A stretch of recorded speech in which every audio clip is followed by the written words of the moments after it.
cover the ayah. One hadith, of course, with regards to sihr, there are many hadith, but Imam Nawawi satisfied with one highly profound hadith, hadith number 1793. عن أبي هريرة رضي الله عنه عن النبي صلى الله عليه وسلم قال: اجتنبوا السبع الموبقات. قالوا يا رسول الله وما هن؟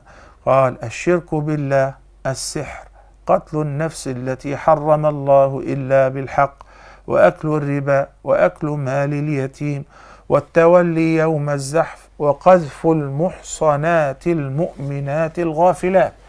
In this hadith, the Prophet sallallahu alaihi wasallam ordered us as Muslims to avoid the 7 destructive sins. We know that there are minor sins and major sins. And major sins, gunah kabir or al-kabair in Arabic, are the sins which Allah has warned against, particularly in the Quran or the Prophet ﷺ, and they have a specific punishment in the dunya as well as in the hereafter. Like there is a punishment for theft, there is a punishment for adultery, there is a punishment for drink. Then the Prophet ﷺ said among the major sins there are some 7 major sins, but they are destructive sins.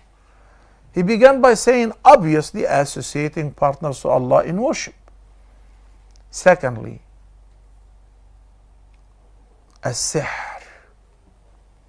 the practice of sorcery, then killing innocent people without a just cause, then devouring the property of an orphan, and of course eating of usury. How many people are actually involved in dealing with usury?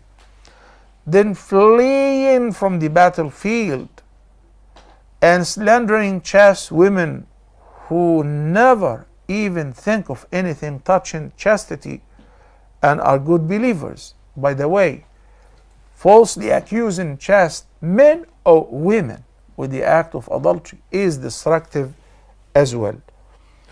We all know those 7 destructive sins. But number 2, right after ash-shirku billah, associating partners to Allah in worship, and Nabi sallallahu alaihi wasallam warned, as-sihr.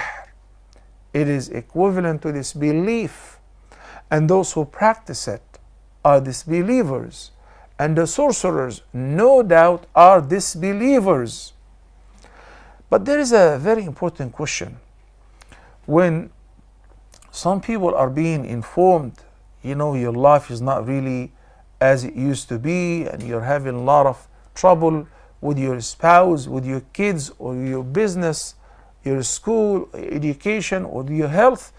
So why don't you find a sheikh to recite ruqya upon you? So they go to the sheikh, and the sheikh says, wow, you've been suffering greatly of black magic.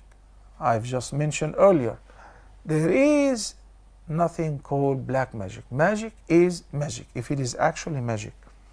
So what is the solution? Said, we have to go to another sorcerer who utilizes the good guise of the jinn in order to remove the magical spell upon you.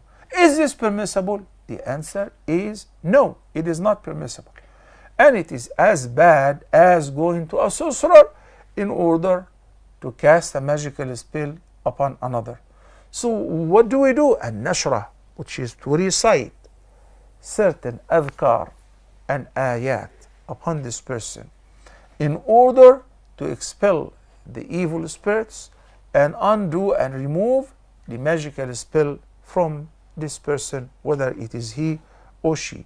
Sometimes also by reciting Quran upon the water and drinking this water, or spraying it in the corners of the entire house in order to remove the magical spell.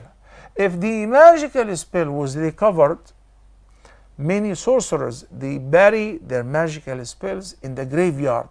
So it will be extremely difficult for any person to fetch them out. You find in the graveyard, when they dig, they find a lot of magical spells. or in an abundant water wells. So it would be very deep. If you happen, like the magical spell which was cast upon the Prophet ﷺ by the Labid ibn al-A'sam, the Jew, was buried in an abandoned water well. And that's why, brothers and sisters, make sure when you shave, you collect your hair and you throw it away in a way that it will not be handy for someone to collect it. Also, when you clip your nails, get rid of them. Some people bury them. Some people make sure that when they put them in a trash bag or a trash can, they throw them far away so that no one will find out whether this is my hair, my nails, in order to protect yourself. All of that is very healthy and such good means in order to protect oneself against the possibility of utilizing anything of your belonging, whether the clothes or the hair or the nails. So somebody, there was a young Jew who was serving the Prophet ﷺ.